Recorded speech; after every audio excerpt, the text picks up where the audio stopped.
দরকার যে বিষয়টি আমাদের এই সমাজের সময়ের সবথেকে আলোচিত বিষয়, সেই রাষ্ট্র কাঠামোর পরিবর্তনের ক্ষেত্রে সর্বপ্রথম দরকার শিক্ষা কাঠামোর পরিবর্তন। আর এই শিক্ষা কাঠামোর পরিবর্তনের ক্ষেত্রে অবশ্যই অর্থনৈতিক বিষয়টিকে গুরুত্ব দিতে হবে। আপনারা যদি খেয়াল করেন দক্ষিণ এশিয়ার দেশগুলোর মধ্যে বাংলাদেশের শিক্ষকদের, প্রাইমারি শিক্ষকদের বেতন কত? আপনি দেখেন পার্শ্ববর্তী আমাদের বন্ধু দেশ ভারতে শিক্ষকদের বেতন 35,000 টাকা, নেপালে 35,000 টাকা, পাকিস্তানে 30,000 টাকা। সেক্ষেত্রে আমাদের বেতন 11,000 টাকা। আসলে কি 11,000 টাকা বেতন দিয়ে আমরা একটি বাচ্চাকে গুণগত মানের শিক্ষা প্রদান করতে পারি? যখন আমি ক্লাসে পাঠদান করব তখন যদি আমাকে চিন্তা করতে হয় যে আচ্ছা আজকে বাজার গিয়ে আলু পটল কিনতে আমার কত টাকা খরচ হবে, তাহলে আমি সেই বাচ্চাকে ক্লাসে কি শিখাবো? কখনোই আমি একটি ভালো শিক্ষা দিতে পারবো না।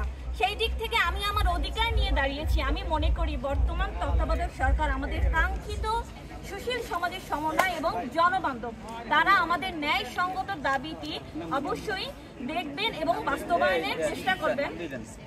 সেই দৃষ্টিকোণ থেকে আমি বলতে চাই যে আমাদের 13, 9, 12 নয়, আমাদের 10ম গ্রেডটি দেওয়ার জন্য আমরা সবার পক্ষ থেকে আবেদন করছি। দ্রব্যমূল্য লাগামহীন একটাই, দাবি মোদের একটাই, দাবি মোদের একটাই, মূল্য লাগামহীন, 12 গ্রেড মূল্যহীন, 12 গ্রেড মূল্যহীন, দ্রব্যমূল্য লাগামহীন, দ্রব্যমূল্য লাগামহীন, 12 গ্রেড মূল্যহীন। পিছিয়ে পড়ি আমরা শিক্ষক জাতি করি নাই, বৈষম্য ঠাই নাই আমার সোনার বাংলায়, শিক্ষক জাতি করি বৈষম্যের বাংলায় আমার সোনার।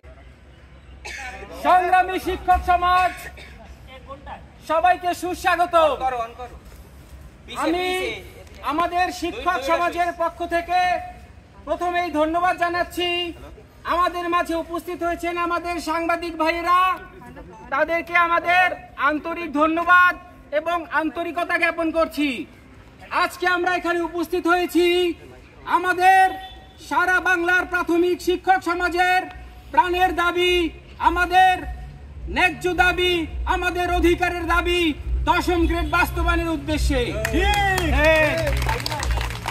প্রথমেই ধন্যবাদ জানাচ্ছি আমরা যারা সহকর্মী আছি, আমরা এখানে উপস্থিত হয়েছি, পিটিআইতে যারা প্রশিক্ষণ নিচ্ছি তারা উপস্থিত হয়েছি এবং উপস্থিত হয়েছেন আমাদের জেলার বিভিন্ন সরকারি প্রাথমিক বিদ্যালয়ের সহকারী শিক্ষকবৃন্দ।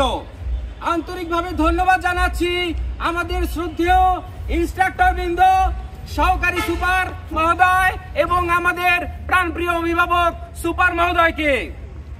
সংগ্রামী শিক্ষক সমাজ আমাদের প্রাণের দাবি 10ম গ্রেড বাস্তবায়নের উদ্দেশ্যে এখন আপনাদের সামনে আমাদের প্রাণের দাবি, আমাদের মনের দাবি নিয়ে বক্তব্য পেশ করবেন গুণী শিক্ষক সিফাত আহমেদ সারা।